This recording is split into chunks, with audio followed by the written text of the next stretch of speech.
Right, hi guys, just wanted to do a quick video on our Crested Geckos, just give you some sort of advice and tips and just bits that we found so far. Me and my girlfriend have had ours for just under a month, so they're still settling in and they're still very young. We have the Exoterra 60 by 45 or 40, could be 45 by 45 or it's 40 by 40, I'm not sure. We have a bioactive setup. So down here you can see we've got layers of, we've got the rock down the bottom with moss and then soil. On top I'm using a load of moss just to give a nice finish on the floor and keep it a bit quite moist and give them somewhere to hide if they're not enjoying the heat too much, because it's been quite warm over here in England at the moment. We've got a few plants in here. This one's not doing too well. I've had to cut it back quite hard because it wasn't doing too great either. This one has come through really well, really nice colours. We've got the large plant at the back, which again we've cut back quite hard in places, but it's still doing really well. And up there alongside it is Smush, which is our, I think about a month old. They're not very old at all. He or she, we're not sure of aware at the moment yet, weighs about 4 or 5 grams. And the little one down there, hiding away, is called Isla. Again, we've called it a female name, but we're not actually sure what it is. We've got a large fountain in the middle. Prior to these guys, we had some mountain horn dragons, and we didn't really get on with them, so we ended up rehoming them. It's best to do your research, guys. Make sure you've got the right thing for the right animal for what you want. It's just turned out they weren't right for us. They're a bit bitey as well, which my girlfriend didn't appreciate. We've got these Exoterra vines going through, really good. You can bend them wherever you need them to go. At the moment we have ours that bends right round the back and hooks up all out the way, and a green one around the back there as well that leads up the same place. The string at the back at the moment is I'm just trying to encourage that plant to grow out a bit. We have this coconut shell. It was a whole coconut. I hollowed it out, cut it all open and put it in there. They seem to enjoy that quite a bit at the moment. On top, we've only got the one UVB bulb. We don't have a heat light because they don't really need it. Anything over 26, I find is a bit too much for them. So anywhere between sort of 20 to 25 throughout the day is great.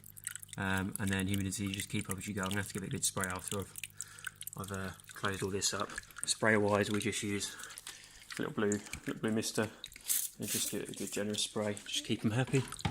At the back we also just bought one of these night day LED lights, which is great. It's touch, so you just touch it and you get a nice blue light for the night, so you can view them at night, not off, and then that's them all on.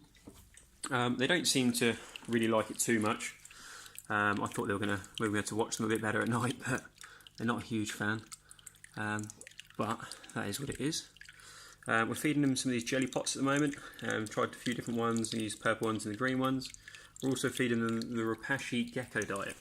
I find that you don't need an awful lot for them, especially as they are so young. You're not going to even notice if they're eating, so don't worry about it if you don't see they're eating.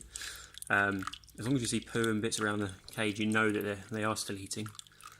We've also been feeding them the really small crickets. So at the moment, we're feeding them the small silent crickets, and I'm putting those in once a week at the moment because they don't really need anything more than that.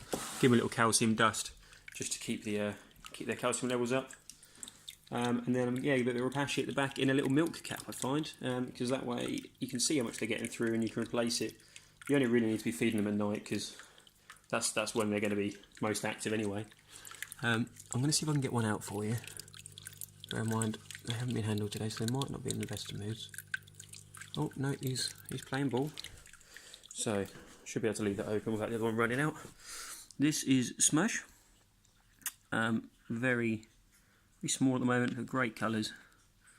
I'm going to struggle to show you it running around because I've got it on one hand.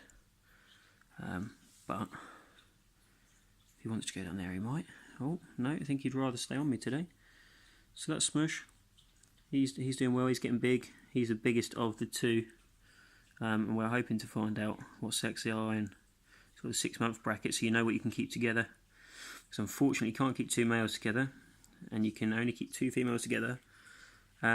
Otherwise the males fight. The females are okay, but yeah, male and female again, you're going to have the problem where they're going to try and mate, which isn't great, because if it's just a male and female, he'll hound her a lot, so you have to end up having 2 females. But yeah, this one's got absolutely awesome colours. Really fun little guy. Just getting them used to being handled at the moment, and so far they are doing well. They are very jumpy, so just be aware when you're trying to handle them. But they seem to be a great pet so far. Can you go back in there, mate?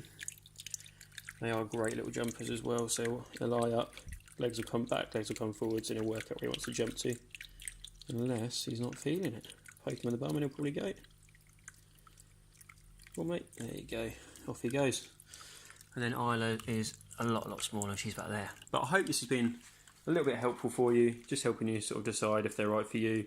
They're great little animals. They do live to be about 15-20 years, so make sure you can deal with that sort of commitment. But yeah, great little tanks as well, the Exo Terrors. You've got great vision all the way around.